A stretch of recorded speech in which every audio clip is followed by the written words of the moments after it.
If you didn't think there was a rivalry brewing before, there has to be now with Roman Bravo Young leaving the Nittany Line Wrestling Club to join David Taylor and Oklahoma State.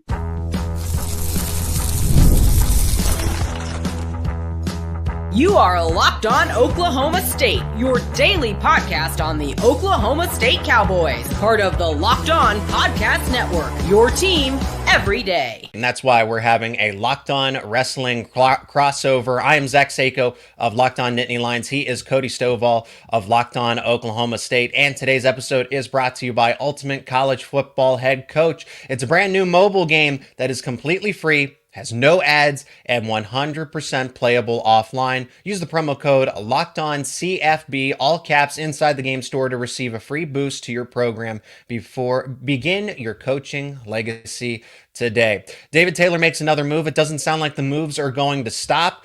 That includes trying to push for Cael Dake. Is that going to happen sooner rather than later? And what other potential names from the Nittany Line Wrestling Club could follow to Oklahoma State?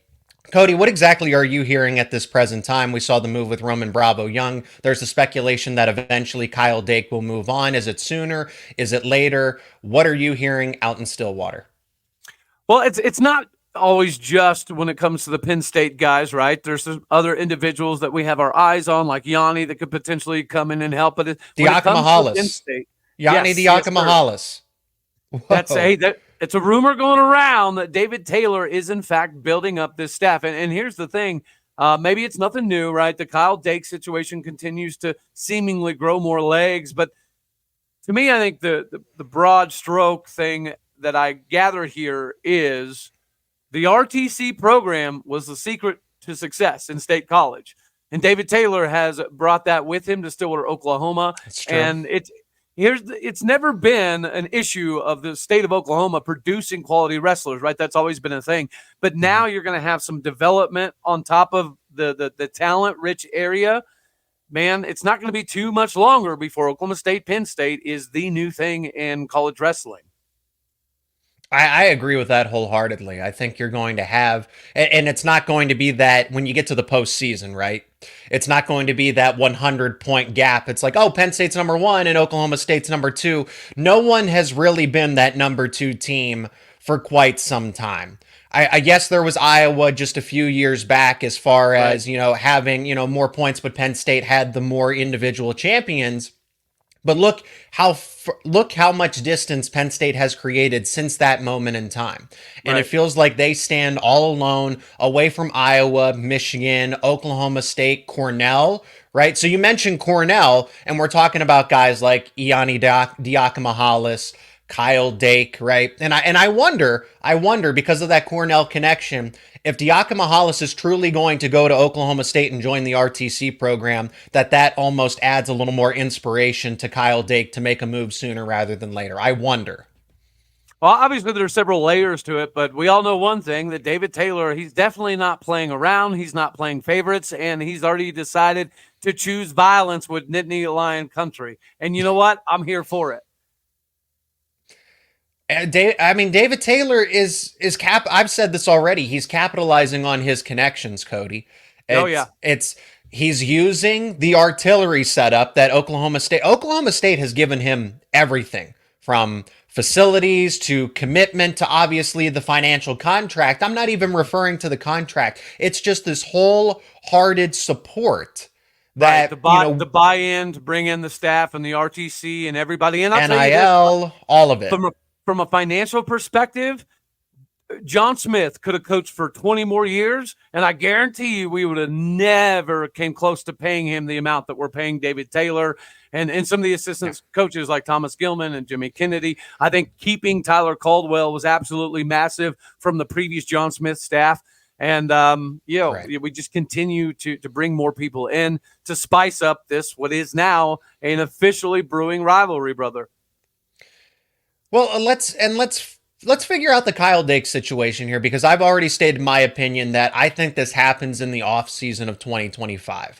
And I think that because Cael Dake has been on the East Coast, right? Cornell, state of New York, that's where he's from. and then he moved his family down into State College, Pennsylvania to be with David Taylor, but now he's built a life for himself. For those who don't remember, it took multiple offers from Oklahoma State. They had to push him. They had to say, okay, hey, we're not going away until we put our best offer truly on the table to a point where you cannot refuse. But that's what happened. David Taylor said no, no, no, and Oklahoma State was very persistent. And eventually it happened because David Taylor, been in State College, Pennsylvania for a long time, has the gymnasium, has a family. Everything that he's known has been Penn State related and Nittany Lion Wrestling Club related. So that's a lot to give up. It's a similar situation to Cael Dake. He has a family. He just finished he just won his second bronze medal out at the Olympics. I imagine that there's just going to be a time element to it. It's not like he can just drop everything and say that, oh, I'll move to Oklahoma State and start my life over. No, he has to also consider his wife, his kids, and everything that he's materialized in State College to this point. Right, but you do know that building a family in a community like Stillwater, Oklahoma is part of the sales pitch for Cael Dake on behalf of David Taylor, because the things that David Taylor was able to do in Pennsylvania, this was his cup of tea anyways, right? The farming, the kind of secluded lifestyle. Now he has that in Stillwater. So if you're talking about building a family and growing roots in a new area, honestly, there's not much of a better place in the country than Stillwater, Oklahoma. Yeah. Especially when we're talking about wrestling, right? So it's kind of a hotbed of activity, just like Pennsylvania is, just like Iowa is, and even Ohio, right? Oklahoma is one of those communities. So if there was anything about Pennsylvania that was very appealing for Cael Dake, I think he's going to be able to find it in Stillwater too, and I'm sure that's a pitch for David Taylor. And David Taylor's his best friend, his business partner. That was the first phone call that David Taylor made, was to Cael Dake to just say, hey, what are your thoughts on this? I just got offered the Oklahoma State head coaching job. Should I take it? Should I not? Right. They had, that was one of the preliminary conversations. David Taylor didn't call anybody else. He called Cael Dake. And that's my point. And Cody, are we in agreement here that this is all but guaranteed? Because I still see some people that say that, well, Cael Dake joined the Nittany Lion Wrestling Club. Yes, I think the biggest reason was because of his relationship with David Taylor, but also the opportunity to work with Cael Sanderson. Penn State has been at the top for the past decade, just in general. Nittany Lion Wrestling Club, Penn State Wrestling, the collegiate program, and just being active on the American stage and the world stage. So I can almost all but guarantee that Cael Dake will eventually end up at Oklahoma State. It's not a matter of if, it's a matter of when. Do you agree? I do agree, right? Because especially in today's landscape of NIL and transfer market, and the high school recruiting is kind of shifted somewhat significantly just from an evaluation standpoint. So now it's more about the coaches. You're not going to a university as much anymore as you're going to your coaches. So relationships are going to matter more now than ever before at any point in time in recruiting. So because you have some of those close ties with those two gentlemen, it's going to make the seamless transition in recruiting pretty instantaneous, in my opinion, which is why it's only a matter of time, unfortunately, for state fans. The obstacle that I see in all of this, and this is more of a perspective on Cael Dake's situation. Cael Dake wants to be a head coach as well. I imagine that he wants to lead a wrestling program similar to the caliber of a Penn State, of an Oklahoma State. But unlike a college football or a college basketball, a lot of wrestling programs don't have this pedigree. You have Penn State, Oklahoma State, Michigan, Iowa, Ohio State, right? I know there's, but there's about a dozen, maybe a dozen and a half of these programs that have this kind of status, whereas everything else would be a rebuild, and those coaches don't vacate these spots very often. Right. I think you're being very, very generous when you say a dozen, because, the teams that typically come to mind are the ones you just mentioned, right? I think historically you can throw Iowa State in there, Mizzou in there, Minnesota in there. But after that, right, you do have to talk about Cornell. But then the gap, just seems to get pretty significant. I think if you look in the Big 12, that's a very good example. There was some really good, wrestlers in the Big 12, like Wyatt Hendrickson at Air Force, but you weren't going to see it, right, because of the conference affiliation that he was formerly in. I think the Big 12 in and of itself and having Mizzou in it is obviously beneficial. Iowa State now getting Christian Carroll. They've got something brewing, but yeah, if Kyle Dake's going to be a head coach, he's a big enough name and a good enough talent evaluator and developmental guy that he's not going to have to take an Air Force style job. He will inevitably end up at a Minnesota or an Iowa or Ohio State or a Michigan, I think, at some point in time. But when you're talking about resumes, there's not much better on the resume, not named Iowa, than Penn State, Oklahoma State, right? So if you have Penn State and Oklahoma State on your resume, the only thing missing is Iowa, right? Then you have the trifecta of being able to get a job whenever you want, however you want, anytime you want. And that's my point. So you name a school like a Minnesota, I don't know that Kyle Dake takes a job like Minnesota. It has to be right. And historically I know how good they were, but right now in the present, it's Iowa, Michigan, Penn State, Oklahoma State, Cornell. But again, when are any of these jobs going to open up? Oklahoma State was almost. It's all about timing. It's all about timing because look at what David Taylor wouldn't be the head coach there if John Smith doesn't step down and if David Taylor doesn't lose to Aaron Brooks. Yeah, 100% accurate. I mean, I think the Aaron Brooks, right? That's a completely another layer that is going to be massively beneficial for Penn State. I know maybe some of the lower weights coaching and RTC may be a little bit of a difficulty, but as far as the upper weights go, he's somebody that's going to continue that Penn State lineage of phenomenal dudes here recently. So I think there's still a lot at Penn State that is going to be extremely difficult to overcome, right? I don't think anybody's touching you guys for a national title this year, including us, no matter who we continue to add. Didn't you guys break point scoring records and return most of that roster? Right. So 2024 might be a given, but I think, again, this is another example of David Taylor planting that flag of saying Oklahoma State is right around the corner, and 2025 might be a completely different story. It might be a legitimate race, and I'm here for it, man. I can't wait. I think that's a perfect segue into potential other names that could follow Roman Bravo Young with David to go join David Taylor out in Stillwater, and how that Roman Bravo Young move actually impacts both Oklahoma State and Penn State. That's coming up next here on this Locked On Crossover. And today's crossover episode is brought to you by Ibotta. For those who don't know, Ibotta is a free app that lets you earn cash back every time you shop. You can earn on hundreds of items from groceries to beauty supplies, even toys. So you can make sure that you're always beating inflation no matter what you're purchasing.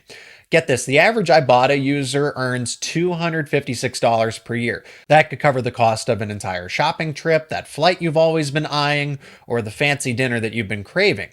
Now, other apps, they'll give you points, but that doesn't really amount to much. With Ibotta, you earn cash back that you can withdraw to your bank account, PayPal, or gift cards. Simply add offers into the app, upload your receipt, and voila, the money is yours. You can save on over 2,400 brands and shop at over 1,000 retailers, including your favorite grocery stores, Lowe's, Macy's, Sephora, Best Buy, just to name some of the few. Right now, Ibotta is offering our listeners $5 just for trying Ibotta by using this code, LOCKEDONCollege. That's when you register. Just go to the App Store, Google Play Store, download the free Ibotta app, and start earning cash back and use code LOCKEDONCollege. That's IBOTTA in the Google Play or App Store and use code LOCKEDONCollege.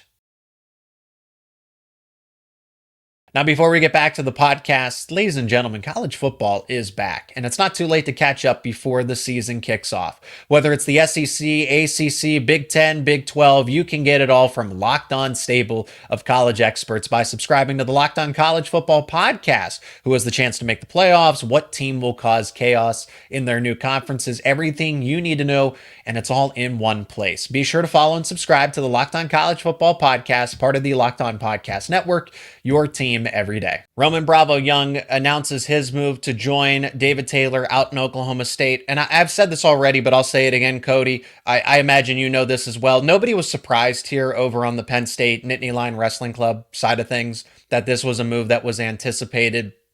Roman Bravo Young worked pretty closely with Jimmy Kennedy, Thomas Gilman. And we just got done talking about how important relationships were. So yes, environment is an element. Obviously, it's always going to be, but it's those relationships that make that environment so much better.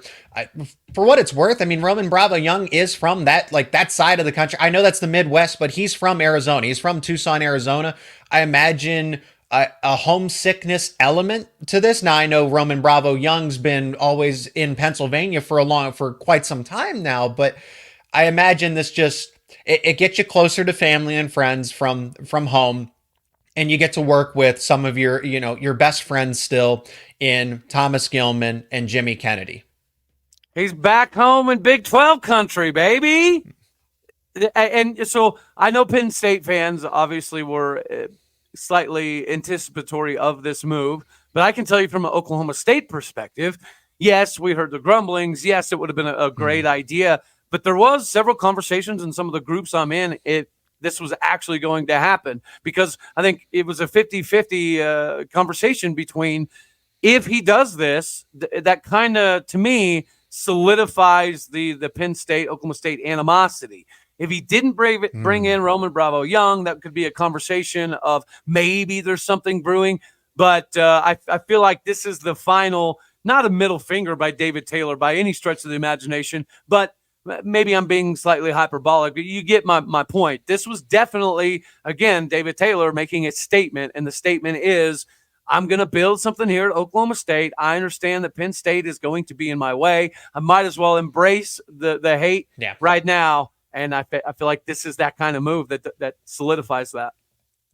And David Taylor, now we've talked about Yianni Diakomahalis being a name to watch for in terms of just Oklahoma State in general. If you're looking for any other Penn State, Nittany Lion Wrestling Club names, the only one that I've heard so far just to keep an eye on is Morgan McIntosh. It's a possibility, but don't think that there's just going to be this all-out blitz. I think the blitz was Jimmy Kennedy, Thomas Gilman. Right.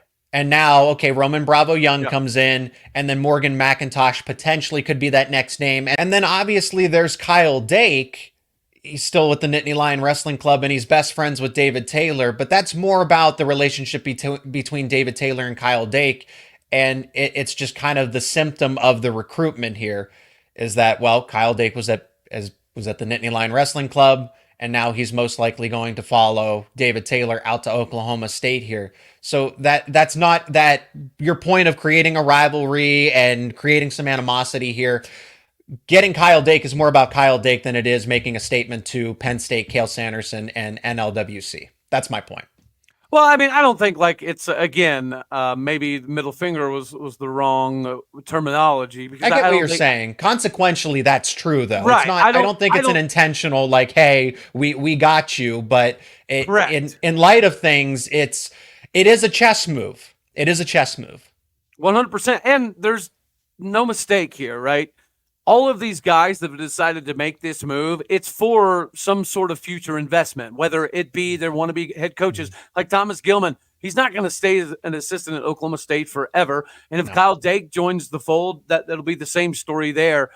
But all of these guys are doing this to elevate their careers. Again, they already have I want to say not in our lifetime, but in recent memory, Penn State has been the pinnacle of wrestling. They took the mantle from Oklahoma State, and they've continued to run with it.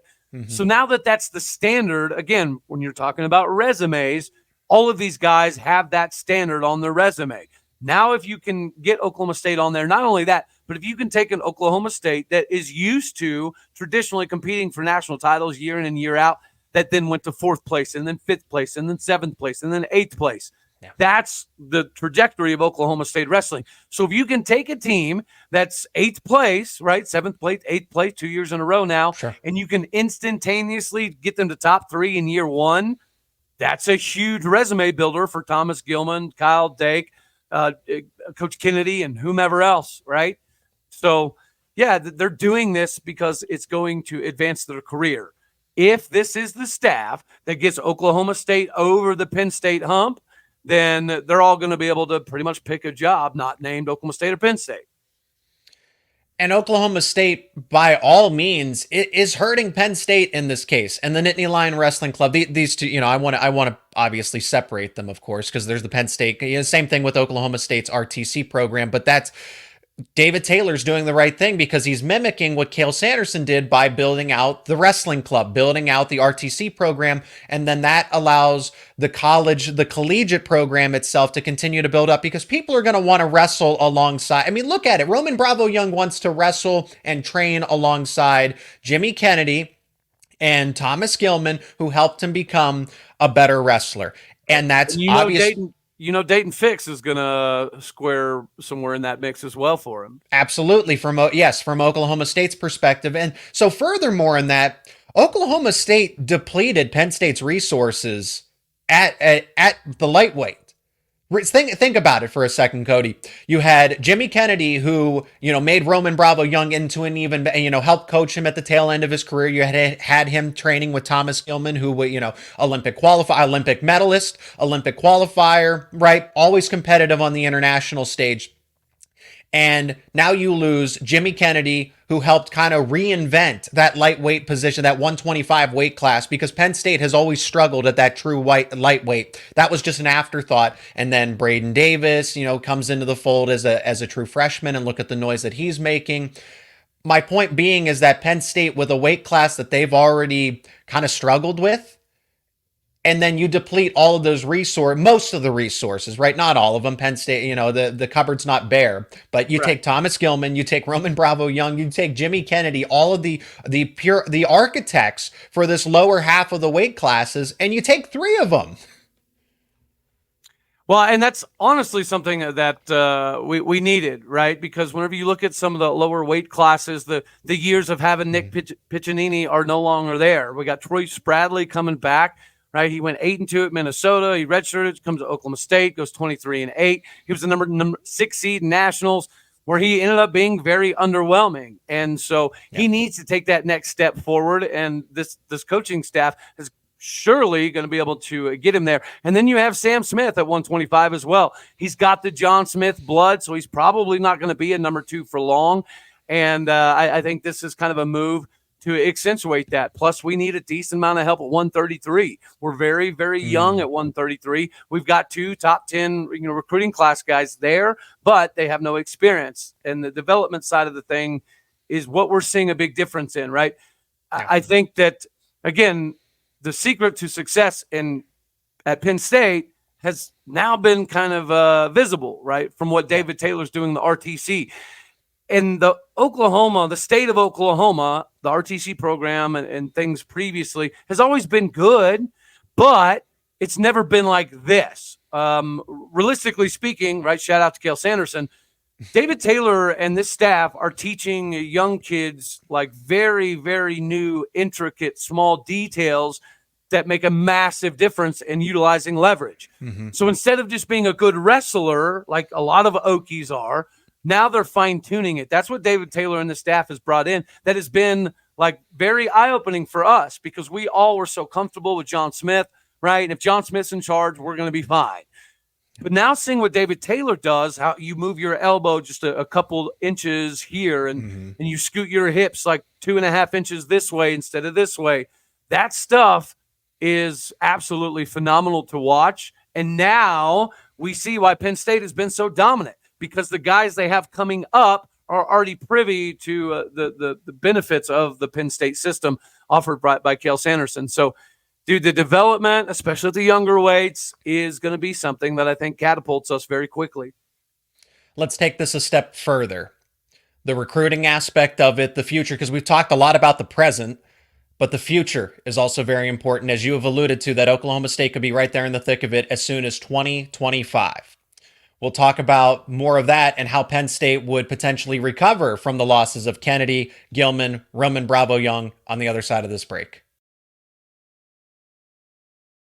And today's crossover episode is also brought to you by Ultimate College Football HC, a Locked On Nittany Lion and Oklahoma State fans. I'm excited to share a game that I know you'll love, and it's Ultimate College Football HC. You can step into the role of a head coach and lead your team to glory. Imagine coaching the Nittany Lions or Oklahoma State, from recruiting players to managing training camps and scholarships.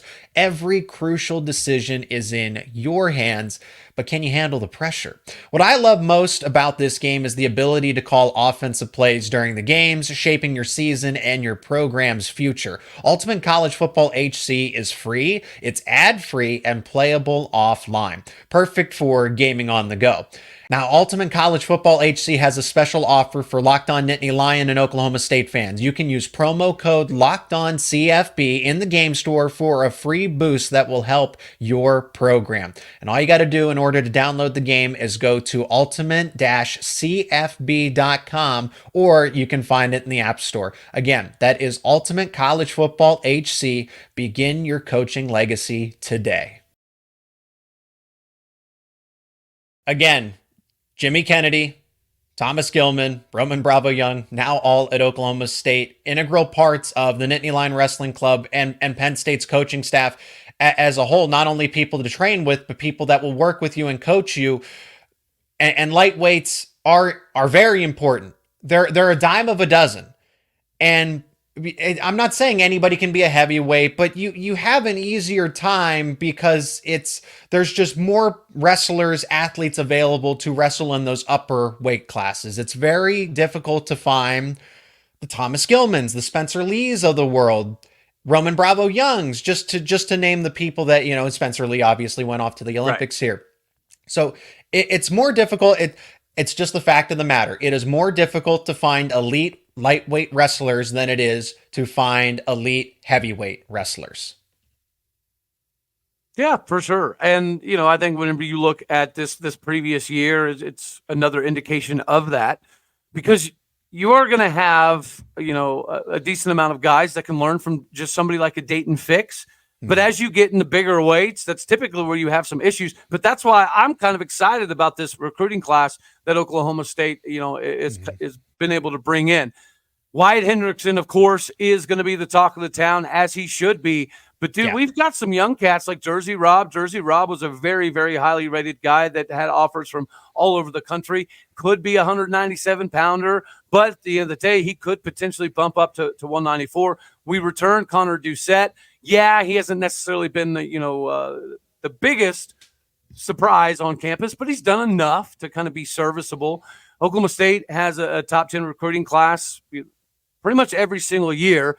The question is, are we going to be able to capitalize with it? And are guys like Cody Merrill going to be able to see the mat very, very early on? I think it's going to be difficult for that to happen, but he's such a highly rated guy. It is a possibility. Same with J.J. McComas, another top 10 national recruit that ended up in Stillwater from Stillwater High School. Is he going to be able to carve out a role for himself at that 133 weight class?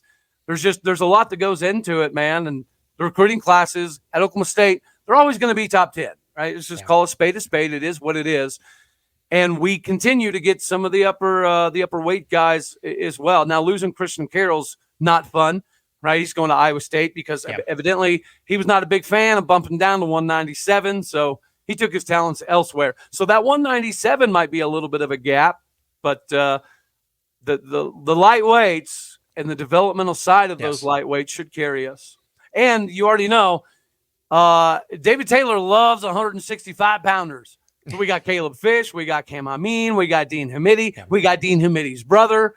So that 165-pound weight class is the other part of this that we're not taking into consideration. You've got the guys to train the lighter weights. David Taylor clearly is in love with 165-pounders. I mean, heck, we just mentioned Cody Merrill. Cody Merrill's going to end up at a 165, 174-ish pound range as well. I just I see the benefits of getting Wyatt Hendrickson as another extension to help that heavyweight room. Cody, I want to know your thoughts on this one, because I've seen suggested for Penn State to recover those losses of Kennedy, Gilman, Bravo Young, just to get the lightweight part of the roster in the Nittany Lion Wrestling Club back to its original stature. To go and get a Spencer Lee, it would make sense. He's from the state of Pennsylvania. I don't see it happening. I don't know. I think he's an Iowa wrestler, an Iowa Hawkeye through and through. However, I mean, Thomas Gilman made that exact same move. I just see it a little differently here. The impression that I have is that Spencer Lee, I don't think he would. I don't know that there's anybody that's on staff, that's on the roster, because that's, again, David Taylor helped bridge that connection, bridge that gap. I just don't see the second version of Thomas Gilman where Spencer Lee ends up in Happy Valley to continue his collegiate career, or I shouldn't say collegiate, his wrestling career with Cael Sanderson in Happy Valley with the Nittany Lion Wrestling Club. But maybe you think differently. I can't see it happening. I don't necessarily either, but, we just talked about resume building. And if you're going to go from a Penn State to an Oklahoma State, that's very beneficial to your resume. I think the same could be said with Spencer Lee. It doesn't make a lot of sense, right? Because it does feel like that their coach, much like John Smith, is starting to get to the end of his wind. Maybe he's a natural guy to take over. But again, if you're looking for resume building, it would make some sense, and it would be huge for Penn State if they were able to get Spencer Lee there. Well, it would be huge for Penn State. Yeah, it's just a matter of how much would it benefit Spencer Lee. And it sounds like Spencer Lee is going to, based on his social media post, saying, hey, no one's going to remember me alluding to the fact that no one's going to remember a silver medalist. And, I agree with the sentiment. I wouldn't downplay an Olympic medal, but that's why I'm talking about Spencer Lee, and Spencer Lee's actually in Paris at the Olympics because he holds himself to such a high standard. But it sounds like he is going to make a move of some sort.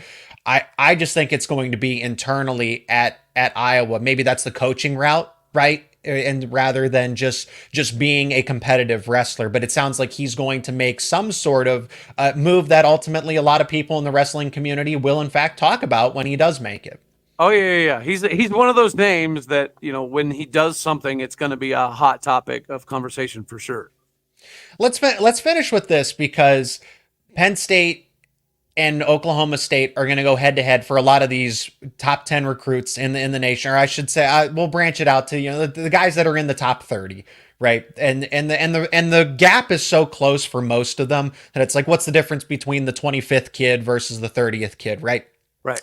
In Penn State's case, the priority is going to, and for everybody else too, Iowa, Michigan, etc., and Oklahoma State, Bo Bassett, Jax Forrest. I want anybody that's watching from Penn State side of things to know that because Bo Bassett and Jax Forrest are in the state of Pennsylvania and they go to a Pennsylvania high school doesn't guarantee that they're going to end up as collegiate wrestlers for the Nittany Lions. Oklahoma State is going to be just as much in the thick of that.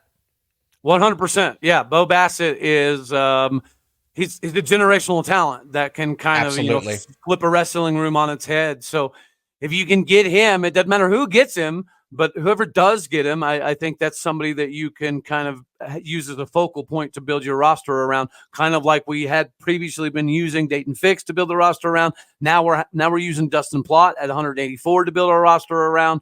You got to have some of those guys. And I do think at the end of the day, it's going to come down to Oklahoma State, Penn State, Iowa style conversation for Bo Bassett. Oh yeah, Bo. I am eager to see how this recruitment for Bo Bassett shakes out. And look, I know he's in high school, right? But you just have to continue to see what he's accomplished over his young career in general, just as a person, right? Just as an individual human being. Aside from the fact that he is a wrestler, he's one of the most disciplined. I mean, he's so disciplined at 16, 17 years old compared to guys. I mean, again, he's defeating wrestlers that are in college, that are in the senior circuit. Bo Bassett certainly has the potential to wrestle an undefeated career at the collegiate level. I think he knows that he's got the talent to do so. But another thing that I think is interesting with him is the way he's been able to utilize his own recruiting. I've never seen a wrestler put out a top 30, right? And then he constantly update it. Yeah. He has like statistical metrics that cut teams out, and then he cuts it, by certain levels, and he does it incrementally on purpose throughout the course of the season. So the dude thought about his recruiting game plan way before he ever even started getting recruited, and now you're seeing that, which is yet again another reason why he's a generational talent that anybody would be lucky to build their rosters around. This has been a wrestling Locked On crossover. And Cody, I enjoy these conversations a lot because this, again, even though Penn State and Oklahoma State aren't in the same conference, that's a shame. However, it's going to create for exciting postseasons, and just I don't want to say that I was bored, but it's like, oh, Penn State's 100 points away from everybody else. It's like, when is somebody going to catch up? So David Taylor and Oklahoma State putting this pressure on Penn State to continue to live up to that standard is good for these kinds of conversations, debates, and it just makes the sport of wrestling that much more exciting. Well, bro, maybe you ain't going to say it, but I'll say it. It was boring watching Penn State just beat the tar out of everybody. Well, it's great when it happens on my side of things, right? Nah, the boring days are about to be over. But again, Penn State, I don't think any of us are going to be able to touch you guys this season. But 2025, 2026, 2027, those years are going to be a lot of fun. And I really do feel like the animosity and the way that the marketing and everything is going nowadays in the NIL transfer market era, the conversation will be Oklahoma State, Penn State in wrestling. And I think traditionally, Iowa, Oklahoma State, right? That's kind of viewed as one of the biggest matches of the year. Right. We need to find a way to make Oklahoma State, Penn State a yearly event, because I guarantee you it would put up bigger numbers and sell out bigger football stadiums than OState or Iowa. I think that's an excellent point, and maybe something that will happen sooner rather than later. The teacher versus the student at a Beaver Stadium. Cael Sanderson versus David Taylor. I can see it happening. I don't think that's a matter of if. I think that's a matter of when. If that's this season in 24 or maybe 25 or 26, it's going to happen. Give me a wide out in Happy Valley for a wrestling match, brother. I'm all for it. That would be the duel. That would be the duel of a lifetime. This has been a Locked On crossover, talking some collegiate wrestling. He is Cody Stovall of Locked On Oklahoma State. I'm Zach Seyko of Locked On Nittany Lions. Thanks so much for joining us, and let us know your thoughts down in the comments section about this rivalry that has been created between Penn State and Oklahoma State wrestling.